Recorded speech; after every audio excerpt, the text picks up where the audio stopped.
Dang, bro. What time is it? I can't even tell what that time is.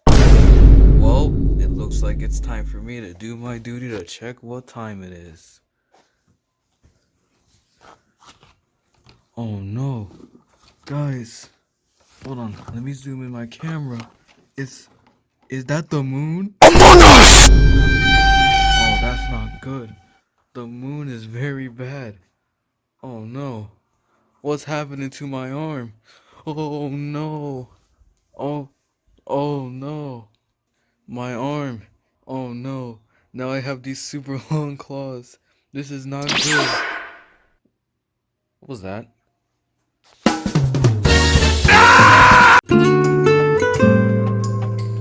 Welcome to Cine Rambles, the series where I talk about video games and never shut up about it. And today, ladies and gentlemen, we got ourselves a good one. Today we're going to be talking about one of my favorite games ever, alongside one of the best Sonic games ever made, Sonic Unleashed. Now, before I even get onto the review and stuff like that, there's a lot of stuff I want to go over. For those who wanted an explanation on why I like Sonic so much, let's go back to around, I don't know, like when I was little. So around this time, I was clearly a Sonic fan, as I remember being excited when Sonic flew over during the Mixed Thanksgiving Parade in 2011 when Sonic's 20th anniversary was being celebrated. So at that time I can go to some of the games that I played. My first Sonic game ever was Sonic Colors, which then led into Sonic and the Black Knight and Sonic CD. This was the lineup I had.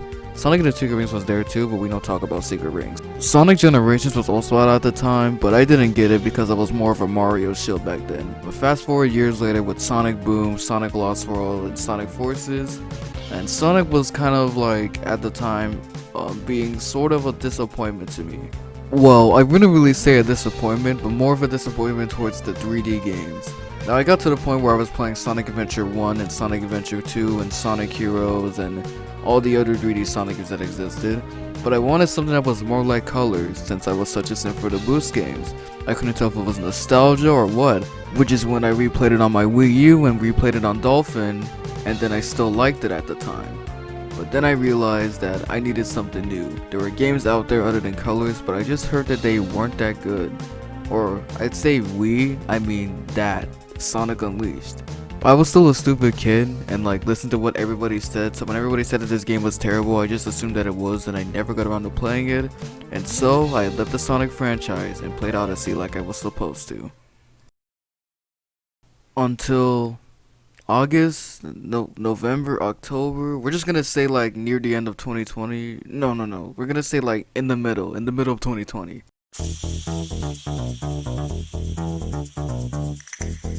So somewhere around this time, Sega just announced that they're doing plans for Sonic's 30th anniversary, and I'm like, whoa, Sonic's turning 30. Maybe this is the perfect time to get back into this series. Now, I wasn't gonna play Colors again like I usually do. Since I'm such a simp for the 3D games, I wanted to play a 3D Sonic game that I never experienced.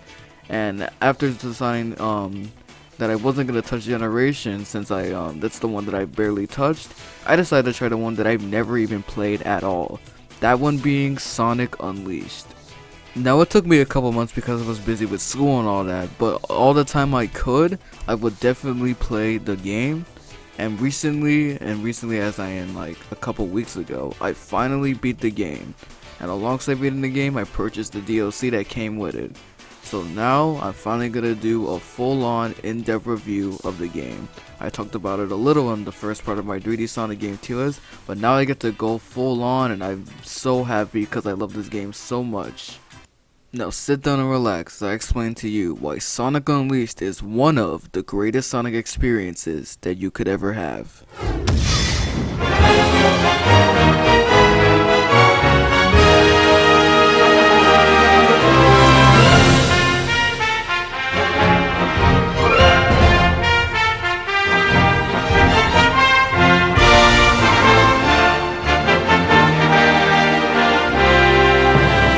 So let's make some things clear before I start my review of this game. I played this game on my Xbox One S via backwards compatibility, so no 60fps Xbox Series X or any Xenia footage. Sorry guys, this video is only going to be in like 30 frames per second.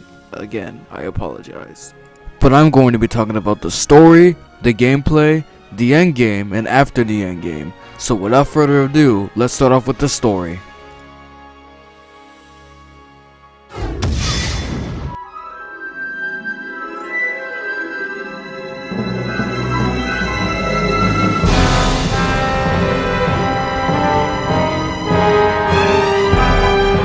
Now when it comes to the story, I'm not gonna spoil anything until something that comes up during the gameplay. Which, yeah, there's spoilers for this game, cause this story is actually good. There's actually high stakes. You're on like Sonic Colors and Eggman's Interstellar Amusement Park. This is the real deal. But anyways, let me just give a little synopsis of what this game is about. In one of the best cinematic video game cutscenes ever made, it seemed that Sonic and Eggman are up to running those hands again. But by the way Sonic looks here and the way he's running around so confidently, it looks like Sonic's got this W in the bag. He even goes supersonic, but then he gets folded like an omelet by Eggman. So Eggman is using this energy from this magical being named Dark Gaia, which really messes Sonic up. It's due to the power of the Chaos Emerald, Sonic himself, and like the Dark Gaia energy that caused him to turn into this monster known as the Werehog. It's also due to this that the Earth is shattered, not fully broken apart and not like gone, but it's just broken apart, which is causing the Dark Gaia to come up from the core of the Earth, where it was living for so long. Look, I don't know what's with Eggman summoning gods, but clearly if Sonic keeps beating him, it's not gonna work. So then Sonic turns into Werehog and now he's really mad, and then Eggman's like, So long, Bowser! Damn! When Sonic lands on Earth, he meets up with a guy with crazy amnesia. Huh? What is my name? I don't know! I can't remember! What? You forgot who you are? Yup. I remember something falling from the sky, and everything just going all white. And then nothing. I can't remember a thing past that. I mean, it's in the streets. So then Sonic and Chip realize that they have to go on an adventure involving around the Chaos Emeralds being put into these Gaia temples. He gets his information from Tails and Professor Pickle, who is by far the best Sonic character ever. I want to see him in more games. I'm serious. Terrible sandwiches. But yeah, that's the story. Pretty simple Sonic stuff. The script that they gave these characters are absolutely incredible. Jason Griffith absolutely kills his performance as Sonic, and I actually like Chip. A lot of people do not like Chip, and I don't have a problem with this guy. Y'all have a problem though. Unlike Sonic stories that follow after this game, this Sonic story is good for all ages. It's not like cringy or anything, and it's also like really entertaining and like really funny and cute overall. It's definitely one of Sonic's best stories. If Sonic Colors, Sonic Lost World, and other Sonic games are written like this, I'd probably have a less problem with them. But Sonic games are usually focused on the gameplay standpoint. Meanwhile, the story's kinda gone bad ever since Pontac and Graph took over. This game has one of Sonic's best moments in the Dark Era. I can't name a single good or actually entertaining moment in the Meta Era. I absolutely can. Baldy McNose era and all that does not count. When Pontac and Graph were writing Sonic games in the 2010s, they got the memo that Sonic was cool, but they made him like a hero that only does things because he has to. Sonic didn't really have to do all these things.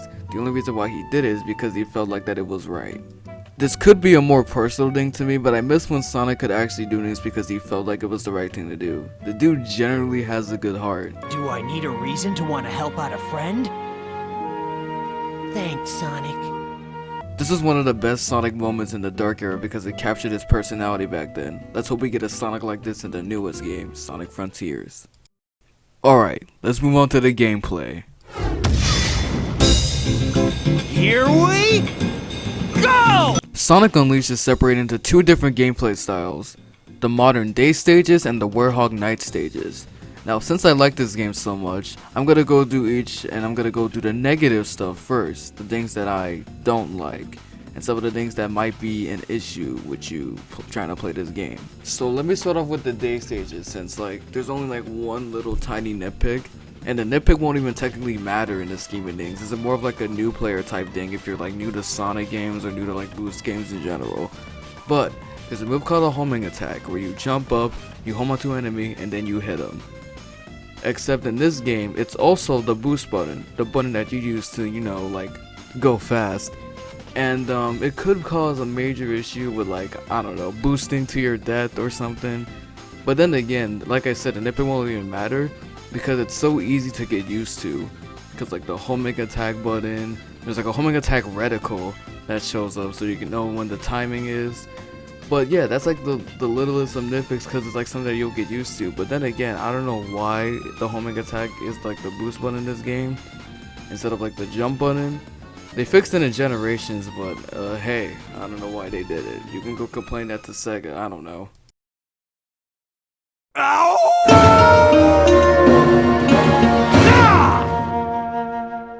Now as for the Werehog night stages, I only have little issues with this guy. The first one being how repetitive it can get at times to like claw through all these enemies. Sometimes stages go on for a really long time and I don't really have problems with that, but sometimes they just drag on for extremely long times. And it can be kind of frustrating at times. I love these stages to death, but some of them can just be absolutely nightmarish and really annoying to deal with. It also doesn't help with my second issue with being the Werehog battle theme. Like, you hear this thing every time you run into an enemy. I'm just trying to listen to the good music and you just come here interrupting the banger that was just coming on. Why did they think this was a good idea? Alright, I'm good. It's not even like a bad song by any means. It just gets really irritating when you hear it every single time you run into an enemy. I mean, at least the theme was different when you fight against the mini boss. Can you imagine if you heard the mini boss theme every time and it was like the same thing as the normal Werehog battle theme? That would have been irritating, like, in general. It's already irritating to hear the song every 5 minutes in these stages. But after all this, there's one complaint which is universal for both stages, and that is the sun and moon medals. Now, sun and moon medals are used as the collectibles for the game. You needed to unlock certain levels and you need to get a certain amount of them. When I heard that this is what the game was going to be like, I was pretty excited because I like collectathons like Mario, Banjo-Kazooie, and Rayman. Rayman 2 to be exact, when you have to collect the lumps to go to each level. There are 200 of each medal in Sonic Unleashed, but to beat the game, you need at least 120 sun medals and 80 moon medals. Certain levels will be blocked off for completion if you don't have enough sun medals or moon medals. So if you miss any medals, and yes, you are gonna miss medals, that means backtracking. Now, backtracking seems fun, at least for the Werehog stages. For the day stages, you have to slow down and actually like look around for the sun and moon medals. It's kind of ridiculous. Now, although my main issues with how the collecting is in the day stages, the sun and moon medals kind of pad out the game overall. I guess it was like an excuse to pad out the game's length, but it's not the worst thing ever. And my last issue, it's kind of not really an issue anymore, at least for next gen consoles. If you have a last gen console like Xbox One or anything like that, you're gonna have some frame drop issues in some stages, some frame drops during the Werehog stages, and some they can be pretty severe at times, but the game won't like crash or anything.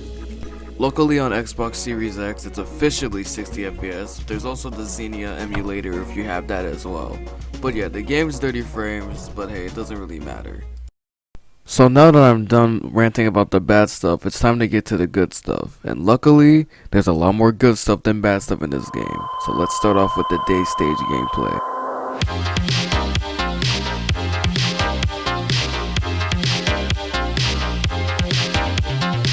After Sonic 06, Sonic Team wanted to switch up from the adventure style gameplay. So they look at Sonic Rush and they see how its boost gameplay is implemented in 2D, and they wanted to try it out in 3D. With this new boost move at its disposal, Sonic can go way faster than he ever could in any other Sonic game. And although it's really fun to see Sonic zoom across these stages, you can't just boost forever because you might die if you're not careful and might boost off stage. So they added some other moves to his moveset. This includes the slide, the stomp, the wall jump, the drift, and the lightspeed dash. Rings and ring energy play a fatal part in Sonic's moveset. The drift gives you ring energy, and you need rings to boost in the first place. Now, the stomp and the lightspeed dash are moves that you unlock along the way when you get farther into the game in certain levels. But if you mix all these moves together and know how to use them accordingly, it's going to be absolutely satisfying to plow through the levels once you learn all the moves. Now, the drift in this game is kinda rough. It isn't the worst, but it's just definitely overshadowed by how good the drift is in Sonic Generations. In this game, you can slide off if you're not careful. Overall, these are amazing stages to play through, and they're absolutely a blast to replay through all of them once you have all the moves, especially the older ones where you started off with a little moveset, so now you can do stuff with the new moveset that you had. Now, in between the day and night stages, there are these hub worlds. The hub worlds have definitely had a huge glow up compared to Sonic 06. In these hub worlds, you could talk to citizens, do little missions, and even grab some items as well. I personally did not talk to every citizen, but it was nice to see them there, especially people who actually fit in Sonic's world. Back then, humans were just humans and Sonic was just Sonic. Now, there's also something that you can do when it's night in the hub worlds, and that you can take pictures of people to see if they're cursed by Dark Gaia magic. You only get 2 camera shots at a time, so don't waste them. Make sure you're 100% sure before you take that picture. And plus, the hub world give a lot more life to the game in general. These worlds are already amazing to go by since they're based on real world locations. Apotos is based on Mykonos in Greece. Missouri is based on Africa. Spagonia, favorite location in the game by the way, is based on Siena in Italy. Halaska is based on Antarctica. Chunan is based on China. Shamar is based on Petra. Adabat is based off of multiple locations in Southeast Asia, but I look at Indonesia as the true inspiration. And finally, Empire City. No, not you. Not you! Empire City is based on New York City. With all these locations, instead of Sonic Unleashed, it feels like a Sonic World Adventure, which is the name of the game in Japan. And now, let's get on to the night stages.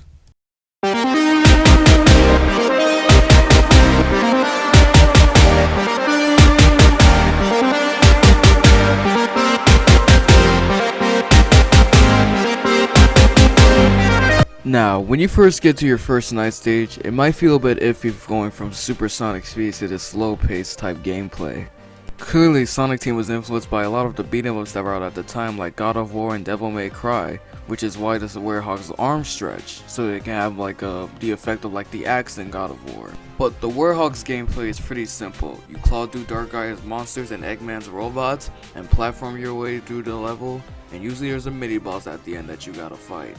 When you're first starting off, you have only 2 moves of attacks. You got clawing and then you got punching. I don't know if it's exactly laid out like that since a bunch of moves will give you different things, but I'll get to that in a second.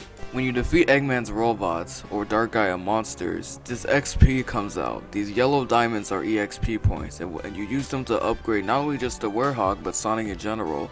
For the Werehog, you can increase a lot of things like your Unleash gauge, your shield, and all the other stuff. Unleash gauge is a form that you can use by building up a lot of I don't know what it's exactly called, but it's whatever these purple circles are that come out of the monsters. But basically when you're in Unleash mode, you're way faster and your moves are a lot faster and you do a lot more damage compared to before. These stages have no timer, but it does have a score meter with some very arcade style beat-em up type gameplay that they have going on. When the game isn't being repetitive with these stages, these games are an absolute blast to go through, especially when it comes to clawing through all the enemies and using all your moves. Cause as you continue on and upgrade your combat, the more moves you unlock. The Werehog can definitely feel off to control at times, but he feels very precise once you get used to him. The Werehog has crazy and amazing animations and it's very satisfying to punch through and claw through all your enemies, especially with all the move varieties that you have. I mean, come look at this and tell me that this does not look fun. You're just running up on these monsters, clawing through them piece by piece. You're going through and hitting them in the air using aerial attacks. It's really great. Once you get used to the Werehog's control and have a lot of moves, it'll be the absolute blast. I mean, this clip I got on Rooftop Run looks like a cinematic.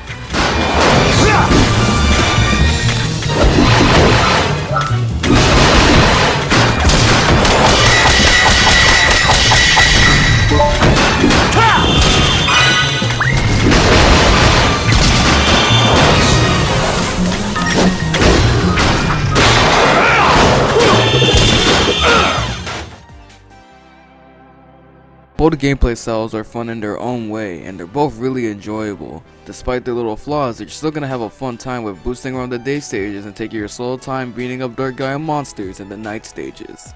And every once in a while, there's a boss fight. And these are some of the best boss fights in Sonic history, and these are definitely a lot more memorable than Sonic Colors boss fights. One of my favorites is the one where you fight against Dark Gaia Phoenix and you have to throw the water at him. I think I'm more fond of the Werehog boss fights than the modern Sonic boss fights. I also like the Egg Beetle boss fight where you have to catch him with the boost by him falling down. Okay, so before we move on to the endgame sets after the endgame, I didn't put this as like a factor in like in the beginning of the video when I mentioned story, gameplay, endgame and all that. I didn't factor the sound of the game. This game has memorable sounds that you can instantly associate with Sonic, like boosting, collecting rings, clawing with the enemies. It's absolutely amazing how memorable the sound design is. If you were to give me like a sound design quiz or give anybody a sound design quiz, if they played this game or any other Sonic game, they'll recognize some sounds as Sonic. All of the sound design stuff, and I haven't even mentioned this god tier soundtrack yet. This is probably one of my favorite, like my top 1 favorite video game soundtrack of all time.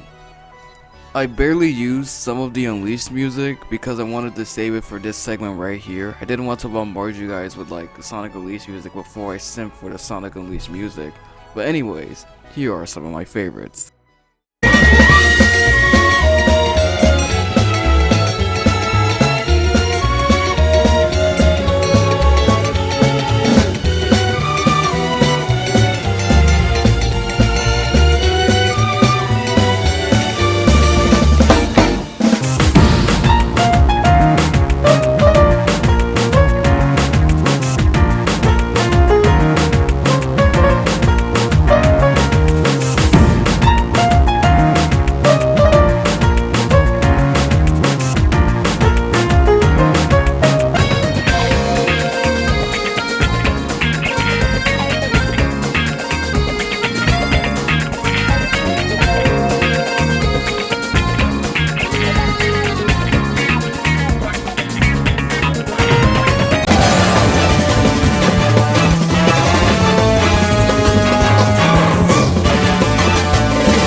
So after the last Skychase section of the game, I didn't really mention Skychase sections because there's like only 2 of them, but after that last one, Sonic and Chip pull up to Eggman Land and realize that the last temple was actually built on top of Eggman Land, and it's really bizarre to see Eggman this close to victory against Sonic. But after realizing what's going on with the last temple being on top of Eggman Land, Sonic takes a nod from Doomslayer, or Doom Guy, and decides to rip and tear the place into the ground. What follows is the longest level in the game, where it's a gauntlet style level where you switch between modern Sonic and the Werehog at a time. And although this level is appropriately long since it's the final one, it took me hours to beat this. This level really tests you on your knowledge and your skill for both gameplay styles, and man, it is one heck of a ride. After going to Eggman Land, Sonic and Chip gotta find the last Gaia Temple and put the Emerald on. But after this, Tails gets blasted by an MW2 intervention. Then Eggman pulls up and he's like, Looks like you're a bit too late, Sonic. You! After this is the final Werehog boss in the game, and this might be one of my favorite boss battles in Sonic history. This one's extremely intense. Eggman tells you to die, which means that Eggman's not even like playing around anymore. I would play like the audio, but I played the game in Japanese like an idiot, so yeah, I'm sorry guys. But after a well executed quick time event, the Werehog finally takes down Dr. Eggman, and we can finally move on to the last level in the game. Well, the last boss to be exact. So after Sonic defeats Eggman, Sonic meets up with Dark Gaia in the core of the Earth, and Dark Gaia absorbs all the Dark Gaia energy coming from Sonic, removing his form of the Werehog permanently. But it also makes Dark Gaia way stronger and a much more menacing creature. Like, this must be like one of the scariest Sonic creatures in like Sonic history. And these animated cutscenes are absolutely phenomenal. They look really nice, almost like Disney and Pixar level over here. I will pay for a Sonic movie that's literally animated like this. This is practically like a Sonic movie. He uses his Light Gaia power so he can defend Sonic from Dark Gaia's laser dings coming from his giant, stretchy, creepy arms. Or those arms? I don't know. He then calls upon the 7 lights of the earth, meaning the 7 chaos symbols on each Gaia temple, which he makes a giant, like, temple monster. No, it's like a giant temple mecha robot thing.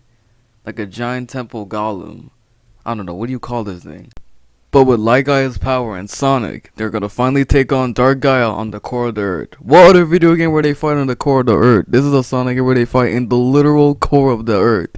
This game is nuts, alright?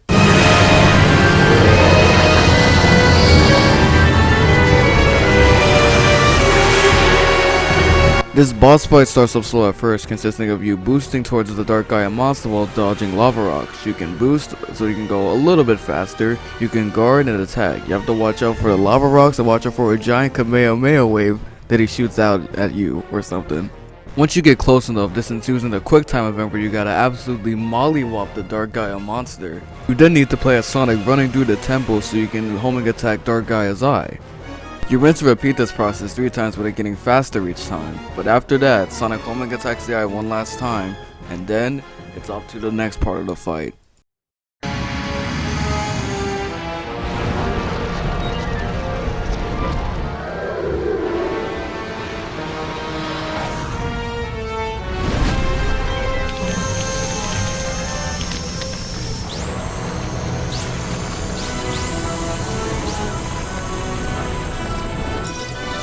Let's do it!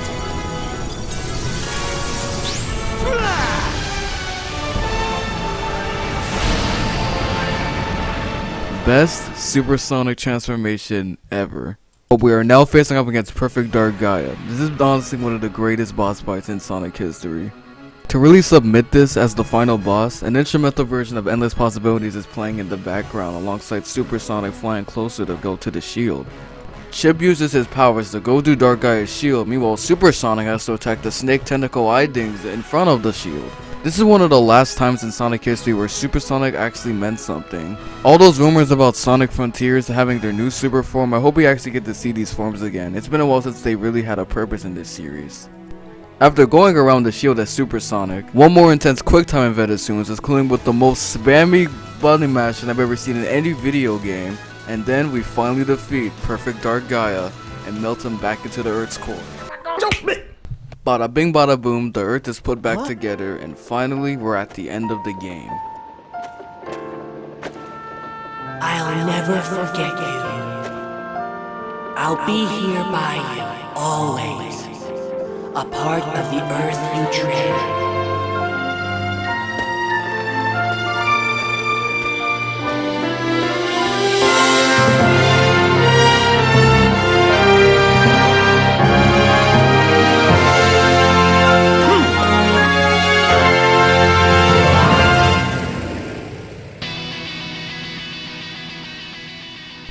If I played this as a kid, I think I actually would have probably cried at that part. But yeah, that's the full game. That's basically it for Sonic Unleashed, and this is one heck of a game. Apparently this is one of Sonic Team's most expensive games, but we still don't know to this day what the budget was. But judging by the fact I got a whole animated short and a bunch of other tinier animated shorts, this game is pretty expensive. And like for being like $15 on the Xbox like game store or whatever it's called, is pretty surprising. I'm surprised that this game isn't like super high. I'm guessing it was pretty high at release, but still. As for the end of the game, other than the level's amazing replayability, you can also purchase DLC levels. These DLC levels include more modern stages than Warhawk stages, but they're also extremely tough. Like this is like Kaizo Mario level stuff that's going on. If you like the toughness of the other Warhawk stages, you're gonna have fun with this. I think why people appreciate this game so much is due to how big budget it is and how much of a big deal it was at the time. This was Sonic's comeback after the disaster was Sonic 06. Whether we get another big budget Sonic game like this is determined on what Sega wants to do with the series. But if you're new to the series or you're just getting into the 3D games, this is definitely one that you shouldn't miss out on. Even though it has little flaws, it's overall a really fun and really great game. This is definitely probably top runner for one of my favorite games of all time. Thanks for watching, and I'll see you guys in another video.